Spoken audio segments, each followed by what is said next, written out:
Hello and welcome to The Price of Football, the show that looks at the money behind the beautiful game with me, Kevin Day, and Liverpool University's Kieran Maguire. Kieran, we really should take up that option to buy on your contract, shouldn't we? Because you've been on loan from Liverpool University for quite some time now, and I think you've made yourself an invaluable member of the first team. We need to get this official.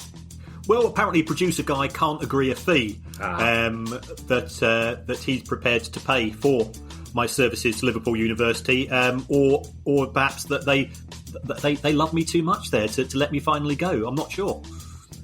Well, we all love you too much to let you finally go, Kieran, but I thought for a time yesterday I was going to have to let you go because just for 2 hours there was nothing from you while you flirted with Swiss Ramble on Twitter. It was rather disconcerting. I was about to get in touch with Swiss Ramble to find out if he had a sidekick I could talk to for a couple of hours while you two chatted to each other at high level. None of us, it was like dog whistles. None of us could truly understand what it was you were talking about, but it seemed interesting, Kieran. Well, he was just letting me know who the governor is, as always.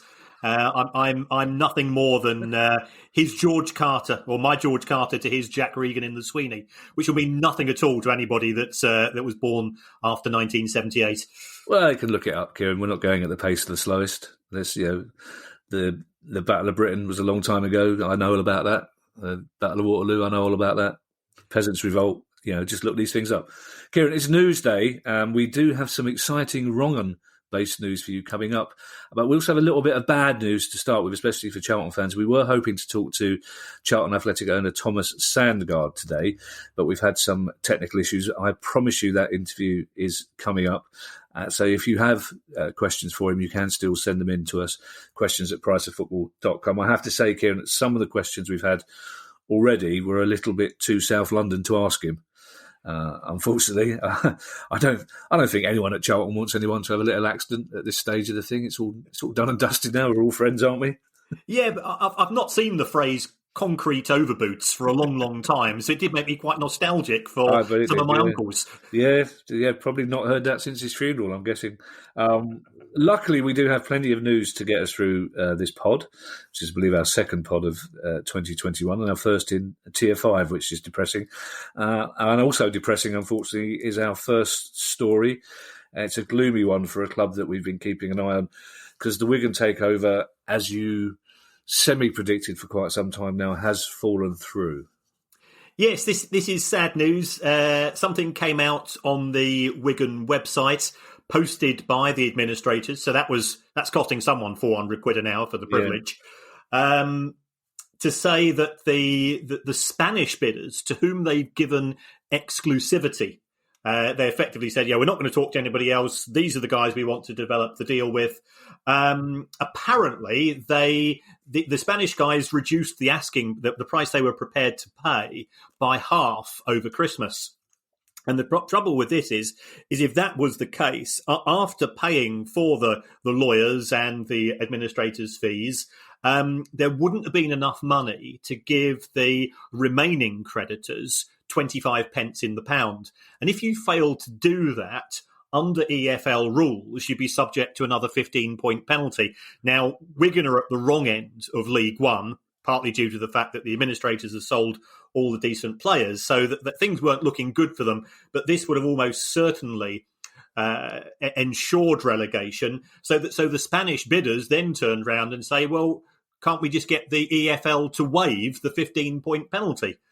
Which seems a rather strange approach to it all, because ultimately it's the administrators' problem. It's not the EFL's problem. So that's not been good. There's been stuff appearing in the Wigan press. The administrators are going in with a proper 2-footed tackles now on the Spanish bidders. Not very impressed by them. And apparently there's now lots of people saying, oh, well, we're interested, but the administrators said, well, why weren't you interested a few months ago? Matt Slater, who's one of the sort of the good guys, one of the good journalists who we often quote, he put out something on social media yesterday that a guy called Martin Halsall, who's based in the Northwest, He's got a motorbike racing team. He's a successful businessman, and we've always talked about transparency. I've met Martin in the past, and he's been keen on buying a football club for some time.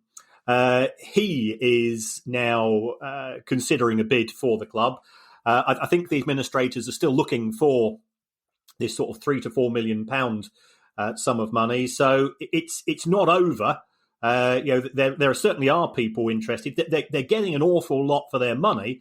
But if you're a Wigan fan, it's a bit of a kick in the teeth at the start of the year. Yeah, now I have heard of Martin Housel as well, Kieran, but only because his name has cropped up on this pod from time to time in relation to other clubs that have been in trouble. So is it a good thing or a bad thing for Wigan fans that this chap seems to be sniffing around a lot of other clubs that are looking to be sold cut price?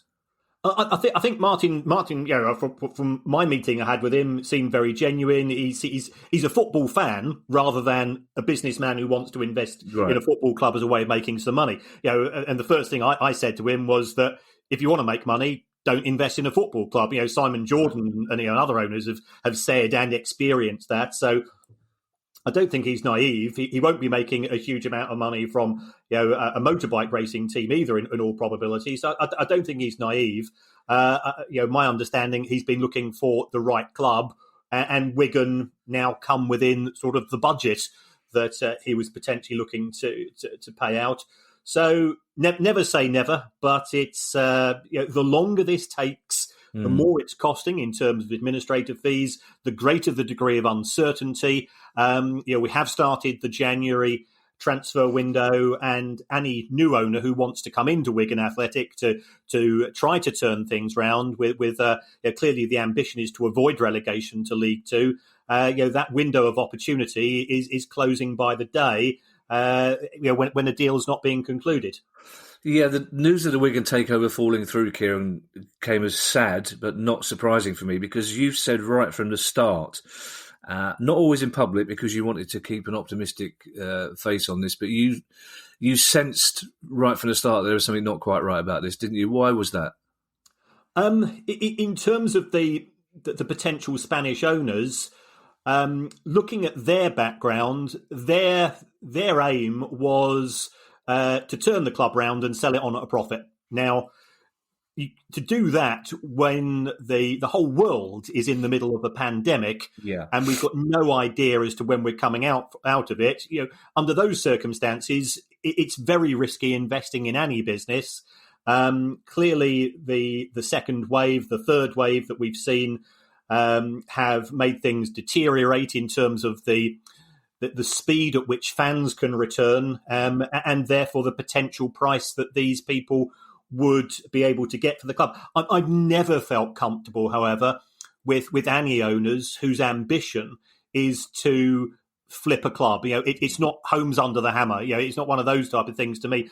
We've both said, and we both believe passionately, that a football club is a community asset and should be treated like that. And people who are just using it as a vehicle to make a quick buck make me feel slightly uneasy.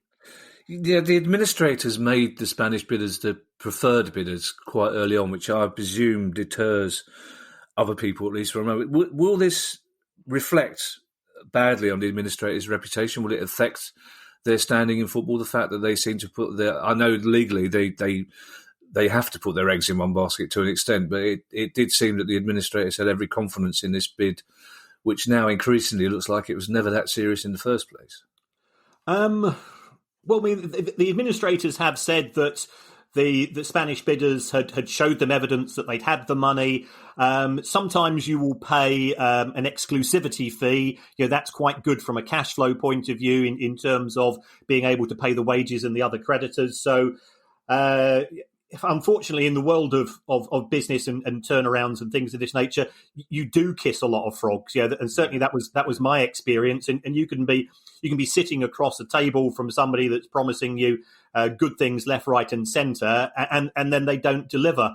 And the tragedy for Wigan is that it's not the first time that this has happened over the course of the last 12 months, because clearly the reason why we're in this mess is due to our young saying he was going to buy the clubs from IEC, and he was going to underwrite the day-to-day losses, and then he just turned the taps off. And I think that's still, for me, the biggest mystery. Well, we'll keep an eye on that Wigan story, and of course, we'll possibly try and talk to some of our friends at the Wigan Supporters Trust as well. In the meantime, big Sam Allardyce, and it's the law. You have to always say big Sam Allardyce when you refer to Sam Allardyce, who's managed a lot of our clubs. He's blaming Brexit for West Brom being unable to recruit players at this transfer window, which, Kieran, is ironic because... Well, because big Sam Allardyce has been quite vocal in terms of his support for Brexit, which he's perfectly entitled to do. We live in a democracy after all. There's other managers who have also said similar things. Neil Warnock is a big Brexit supporter. But what seems to me to be strange, because we have covered this story in depth in terms of from the 1st of January 2021, the existing rules in terms of freedom of movement are being replaced with a points-based system. And we've said that this would benefit the bigger clubs. Yeah.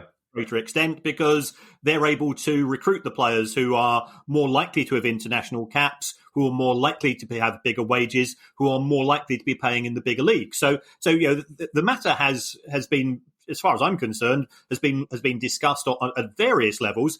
Sam Allardyce took over at West Bromwich Albion Football Club on the 16th of December. 2 weeks later, he's saying COVID's a bit of a problem. Now, I think COVID was around before the season. and then he now comes out and says, well, we had 3 players lined up and we can't recruit them due to Brexit. But these Brexit rules have been in the public domain for a number of months. So unless he's been living in his shed for the last 3 or 4 years, I just find it a bit bizarre. And I think you said on the Monday show, that you felt that his use of COVID was simply a diversionary tactic. Because West Brom had just taken a bit of a shoeing at home, and surprise, surprise, after another defeat, Sam comes up with another excuse.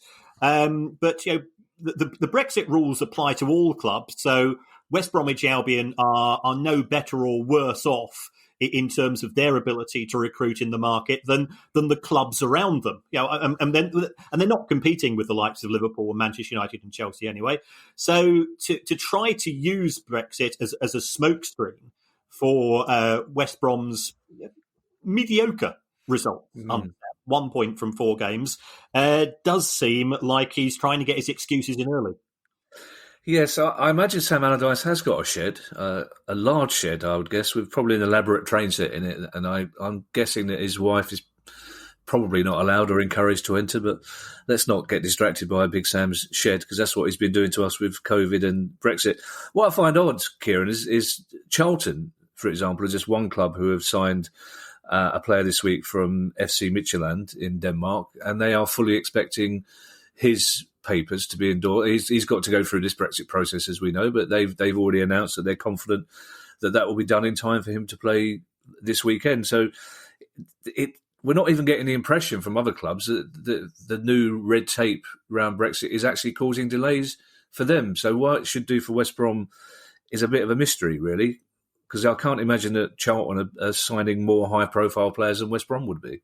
No, I agree with you entirely, and it does show that if you are organised, and this could be that Charlton have got a lot of the paperwork in place before the 31st of December, then there's nothing to actually have stopped the club. It really is a case of having a good team in terms of A, recruitment, and B, knowing the system. And unfortunately, Brexit has put in an extra layer of administration, which is frustrating. But frustrating isn't the same as impossible. Yeah, if Sam Allardyce does his next press conference from that shed next to his train set, which I've just made up in my head, then we really will know he's distracting us. Neil Warnock's definitely got a shed. He must have. He's got a tractor. He's always going on about his tractor. So he seems to get a lot of news while he's riding that tractor, Neil Warnock. Anyway, we're all Tier 5 buddies now, Kieran. I was just reflecting earlier on as I walked out to do this pod that just 4 weeks ago, I was in a pub in Bermondsey with a friend having a substantial meal, discussing business ideas, and now here we are in Tier 5, freezing my tits off in a shed of my own, talking to you. Life's not always fair, is it? Mine's not a shed. Mine's a workroom officially, as Alice calls it. That's for tax reasons, Kevin. I think you'll find. Oh, is it? Oh, really? Is that another loophole I've missed? Okay. Well, I wonder if maybe we should get some heating in here for tax reasons as well. Then, talking of Tier 5, which is unfortunate news, and especially as I was being very optimistic only last week about fans being allowed back soon after the vaccine. But Rochdale Chief Executive David Bottomley says it's now, and I quote, inevitable that the EFL will have to temporarily suspend fixtures because of rising coronavirus cases. And I pause here to give a note to Keir Starmer, which is that yelling "it's out of control" is not quite the level of opposition we hoped for. I had to talk my dad off the ceiling when Keir Starmer said that. It seems like, I mean, certainly at lower league levels, games are barely going ahead. They're trying to get them on, but they can't. It seems that David Bottomley is probably right that it's inevitable that the EFL will have to temporarily suspend fixtures. But having said that, there doesn't seem any appetite, certainly in the higher levels of football, to stop football going on. They seem fairly convinced that the coronavirus protocols are doing their job. Yes. The issue here is that if the EFL unilaterally decides to have some form of circuit breaker, whatever you want to call it, then its broadcast partner, who is Sky, is going to turn around and says, well, you didn't legally have to do that. Yeah. So therefore you're now in breach of contract. Yeah. And we want some money back. And we're fully aware that EFL clubs, especially those in Leagues 1 and 2, have had a pretty tough time of it. The rescue package or the financial package that has been given to them by the Premier League is of some assistance, but it's not going to guarantee that everybody's going to get out of this by the end of the season. So this is a classic case of money overruling health, and I can fully understand Rochdale CEO, Rochdale Chief David Bottomley's comments. Yeah, he says, I've got an 85-year-old mama. She's had COVID. She's currently got COVID. Surely health has to take precedence over football. And if we're honest, we both, you and I have both watched every match our sides have played this season. I've struggled to get as excited as I should do. Yeah, it's not what I sign up for. It's not what you sign up for. The whole point about a football match, it's a great day out. It's seeing friends, and the football is just the hook through which everything else hangs. The football itself often is miserable. Yeah. So now we've got the misery without the bits that we really enjoy, which is friends reminiscing, taking the piss out of each other, and all the stuff which is sort of the community element of attending football matches with your friends. So I can understand David Bottomley's issue. If you take a look at League One, we've got a fairly ludicrous position in that some clubs have played 16 games and other clubs have played 22. Yeah. So you look at the table and trying to get a good feel for the table is nigh on impossible, although if you are Burton Albion and you played 22 games and you're bottom of the table, that's not great. So his view is that health should take priority. The problem is that if you do have a circuit breaker, when should that end? Because if infection rates don't fall and they say, well, we're going to have a break for a fortnight, how can you justify going back in 2 weeks' time when the number of people being admitted to hospital and the number of infections is at the current or higher level? So then you have to push things back a bit further. And then all of a sudden clubs end up playing 3 times a week. And what is already a terrible mess this season, it's not going to be remembered for any good reasons whatsoever, becomes even messier. Yeah, I'm going to take issue with you when you say that having watched every game, there's very little excitement, because I got very excited about Eberechi Eze's goal against Sheffield United. Very excited. First time I saw it live, and then when you watched it again, and it was, you realised how bad the defending was. It's a brilliant finish, but it was a little bit like, I shouldn't have said this out loud on the Palace podcast, but it was a little bit like the sort of goal a teacher scores against primary school kids, essentially, wasn't it? You mentioned the Sweeney. Well, let's go even further back and mention Kes, that brilliant film, and this the school teacher, the schoolmaster in that who thinks he's Bobby Charlton. Oh God, we really do sound like old men rambling. Brian Glover, that was, wasn't it? It was Brian Glover, yeah, the fantastic actor Brian Glover. Yes. Yeah, one of the greatest films of all time, that. Yeah, I've just had a little glimpse of 20 years' time when we're sitting in a home somewhere in Sussex, waiting for a visit from Ali and the Baroness, as they can tell us about their new partners. Phillipe Coutinho's recently injuries, bad news for Barcelona on the pitch, but it could save them a lot of money off it, Kieran, could it not? Yes. Phillipe Coutinho went from Liverpool to Barcelona, as we know, about 3 or 4 years ago.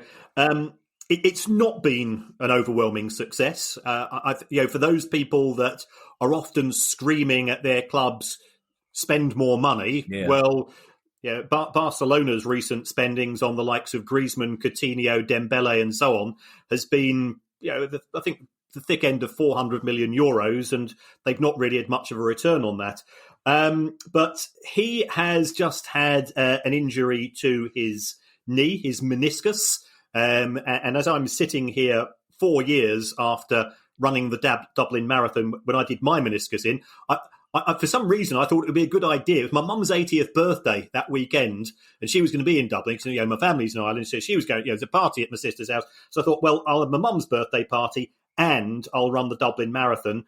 I injured myself there, and I've not been able to run since. So I'm hoping, for Phillipe Coutinho's sake, that the doctors at Barcelona are slightly better than the ones that treated me. But he's played for Barcelona 90 times, and on his 100th appearance, Liverpool were due to receive an extra 20 million because the nature of the deal was such that there were a series of add-ons.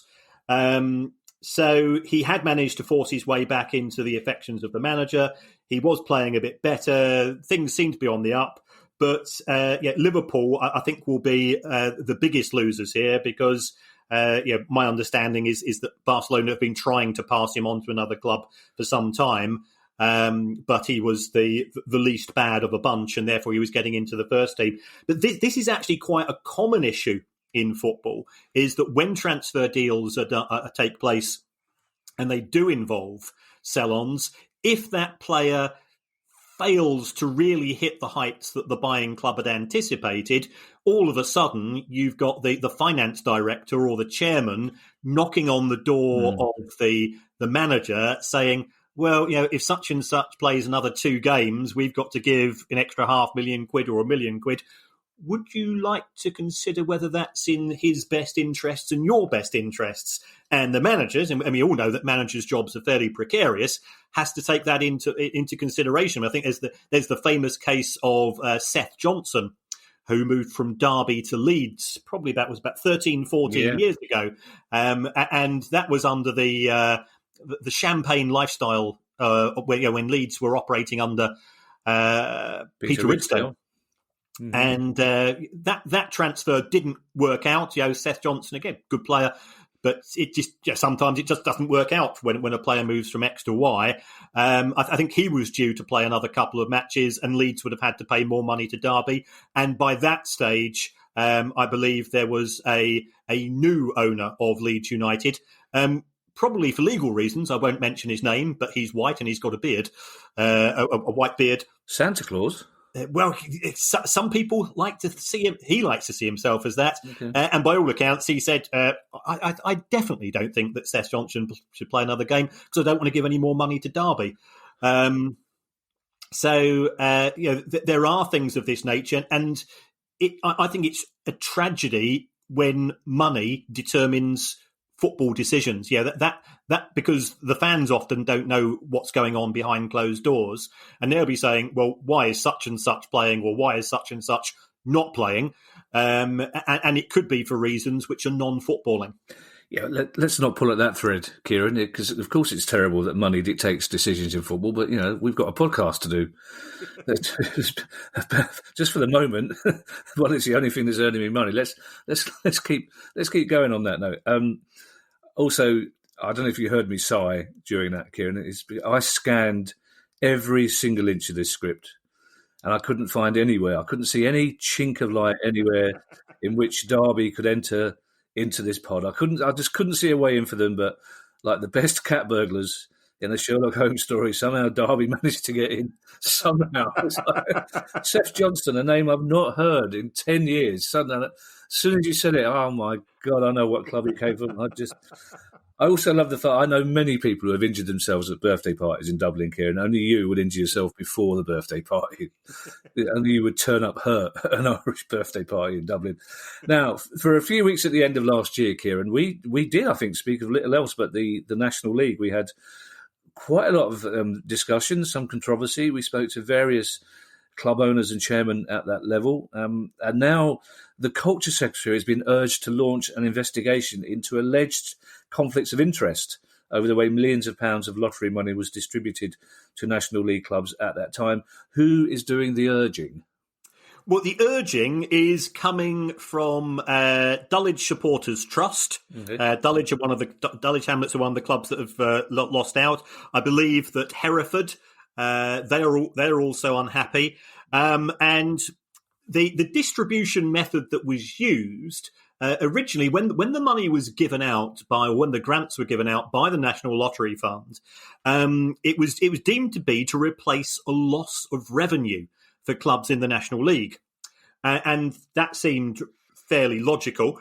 But the way that the money was distributed was a fixed formula, whereby clubs in the National League got more than the National League North and South.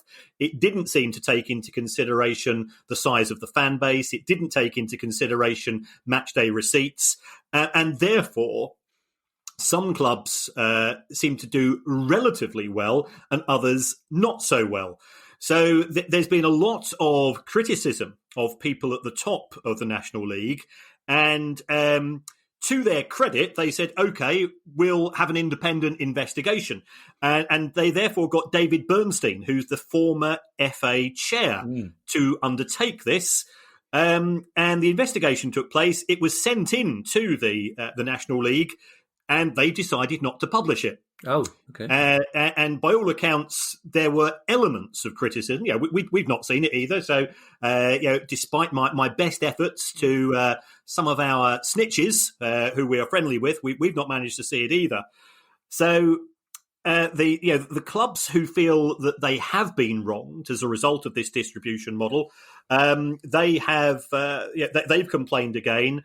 One of the guys from Dulwich Supporters Trust has written to Oliver Dowden to say that I believe there's another £11 million, which is potentially due for distribution from the National Lottery Fund, which is due to kick in at the start of February. So they've urged Oliver Dowden to say, unless this issue is resolved to the satisfaction of all, then he should be very cautious before giving the National League the right to send out that money. So I think one of the accusations that has been made is that if you take a look at the board members of the National League, we've got Aldershot, Dagenham and Redbridge, Solihull Moors, Barnet and Dover Athletic. Well, the accusation is that those clubs have benefited proportionately more than other clubs because they don't necessarily have big crowd bases, and they wouldn't have received so much money had the money been distributed strictly in line with matchday receipts. So it is a tricky one. The EFL has been distributing money between the clubs in Leagues 1 and 2, but my understanding is that broadly is in line with gate receipts, and clubs have accepted it on that basis. So they've got a fixed fee and then a top up, which is linked to gate receipts. So I suspect this is going to run and run. The fact that a big hitter like David Bernstein has been involved, he will not pull punches as well. He has said things in the Times which aren't overly flattering with regards to the way that the National League has conducted themselves. So this story is like many others, sadly, it is not dead yet. Yes, and unfortunately, you used the phrase "resolved to the satisfaction of all," and I think it's going to take a long time before all are satisfied by any resolution to this. So, of course, it's a story we will keep our eye on. Just an old-fashioned accounting story for you, Kieran. You love it when a football club releases its figures. You. I'm trying to do a Kevin Keegan impression, but I realised halfway through I'm not able to do it. But Manchester United Women's Football Club released its latest numbers this week. Yes, I mean those came out at 6 o'clock this morning. So I was there at 6 o'clock, like Oliver asking for more, and I think what it showed was just how tough it is in the WSL. I mean, Manchester United's women's team, I think this season is their third full season. They've done extremely well to get promoted in their first season in WSL 2. They did well last season, and now that they are top of the WSL, revenue's up despite COVID, and the reason for that is that almost 90% of Manchester United's revenue comes from commercial sponsors. So although COVID hit the WSL, and matches were actually abandoned in effect, there wasn't a huge impact in terms of loss of matchday revenue. Manchester United's total matchday revenue for the whole season, we appreciate that not all the matches were played as a result of COVID, was £196,000, and that's a record, by the way, in women's football in England. 196 grand for a season. If you compare that to Manchester United's men's team or Spurs men's team, they're getting between 4 and 4.5 million a match. So there is a big gap to fill, but it's forward steps. The money is going up. I've now summarised all of the WSL team's finances, and every single one of them is losing money. And certainly when I've spoken to people in women's football, they say one of their fears is that the men's club or that somebody at the senior club will turn the taps off. Now, I don't think that will be the case, because if you've got any sense, you'll see women's football as a potential long-term growth. But in the short term, it has to be a fear. Okay, now this last story, Kieran, is part news story, part plug. Three of the biggest names in football are teaming up for an online event to raise money for the fight against dementia in sport and for Alzheimer's research. Yes, so this is we've got Sir Alex, we've got Kenny Dalglish and Gareth Southgate, and we've spoken about this issue in terms of the high proportion of ex-professional footballers who have developed dementia. We know that Sir Bobby Charlton has sadly recently contracted it. Yeah. There's been the issues in terms of Jeff Astle and so on. I think Chris Sutton has spoken about his father, and it's a horrible, horrible condition. So what these people are doing is that they are simply getting together, and there's going to be an online event, and the aim is simply to add to that pool of money which can be used by the research scientists to try to make progress in the fight against dementia. Anybody who's had a loved one, regardless of whether they're in football or not, will have seen this, and it eats people up from the inside, because all that you have is a walking skeleton, which is not the person that you love. Yeah. And they don't recognise you, and that is very distressing. The Baroness's mother had it, and I'm a step away. It wasn't my mother, but you could see the impact it has, not just on the person who is often confused, but the family, the people that love them, and what's life without family? That's tragic as well. So fair play to all of these people and everybody in football that is now starting to accelerate their involvement and to highlight the nature of this condition. Yeah, and it's one of the reasons why I was particularly keen to mention it as a news story, as an antidote to those players and club officials we saw over New Year. Flouting is not the right word, but not complying with lockdown rules. Luka Milivojevic at Palace being one of them. it's something that Palace fans have debated long and hard amongst themselves. It's very disappointing to see that happen. But this event is yet another proof, Kieran, of what we're talking about, that for the most part, football knows its responsibilities and takes them very seriously. And this is not cheap, I have to say. It's £25 a ticket, but you're privy to our chat with two of the greatest names in football and Gareth Southgate. It's on January the 15th at 7 p.m. You can ask questions to them. It's moderated by Kelly Cates. Lockdowntheatre.net is what you want to do. I want to take part, as I want to be one of the childish people when everyone else is asking really serious questions. I want to ask Gareth Southgate what his favourite wacky races team was.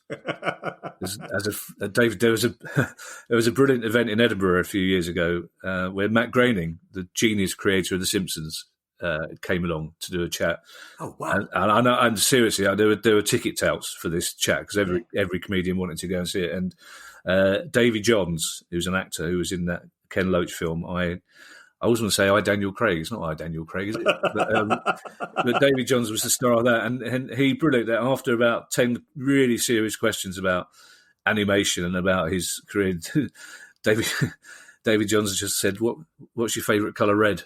Which just it turns out Matt Groening hasn't got as much of a sense of humour as you think he might do. Oh, really? Yes, but it's very interesting. But obviously, it's just the sight of all the comedians sniggering like 9-year-olds at a childish question. So yes, it's lockdowntheatre.net. It promises to be a really interesting evening because they are three very interesting characters. And talking of online events, Kieran, we will shortly be announcing the date for another Price of Football quiz, but this one will be combined with the announcement, our long-awaited announcement of the top 10 wrong-uns.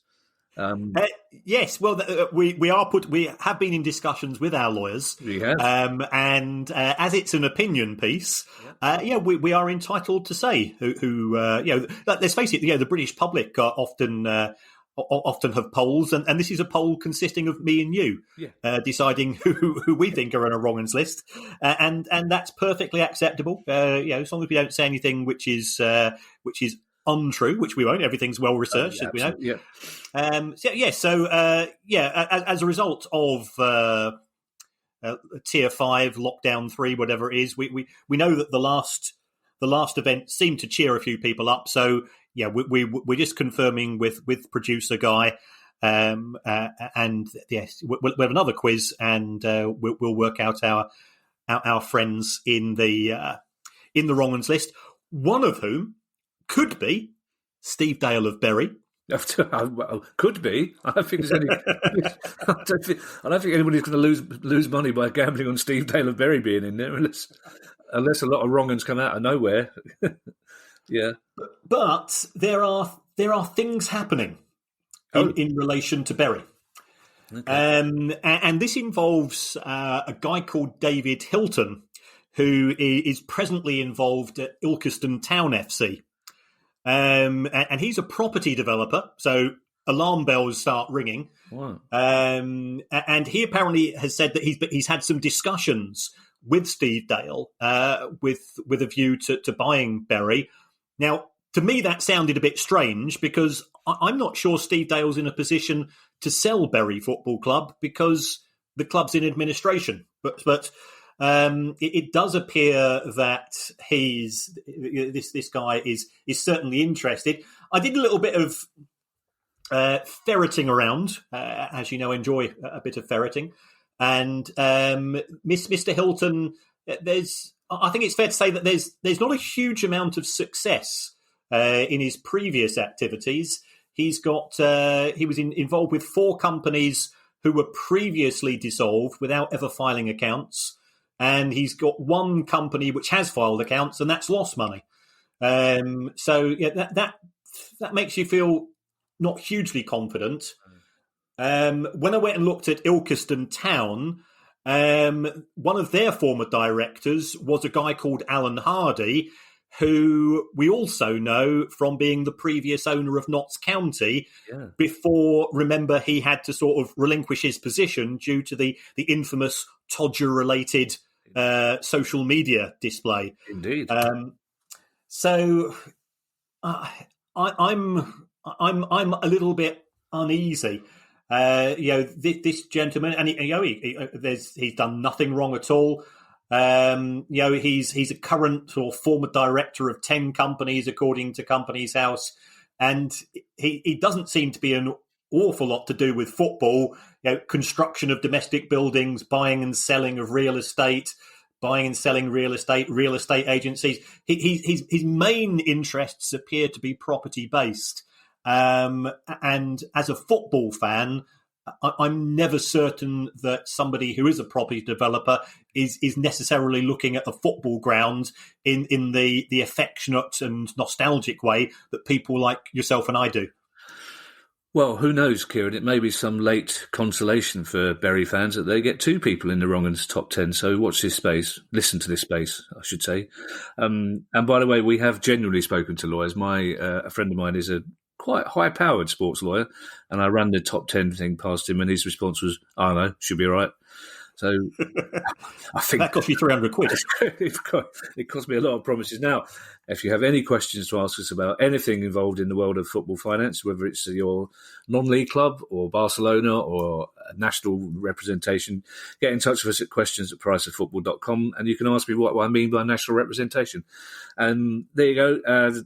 We are back in Tier 5, Kieran, so I think this is an appropriate time for you to revisit your very old short message. Stay safe, all, and if you are enjoying the show, if you could go and click on the subscription icon for Apple or Spotify and leave us a 5-star review. Doesn't matter what you say. You can say you'd rather have the show presented by Princess Anne and Dale Winton. It makes absolutely no difference to us. Well, one part of that equation would be difficult. Was Princess Anne is available. Dale Winton sadly isn't anymore, but if there was a way we could communicate with him, I'm sure Dale Winton would love to do it even from beyond the grave. God love him. He was a very nice man. And so apparently is Princess Anne, a very nice person. Before I get into it, I'm going to goodbye, everybody. Bye. The price of football.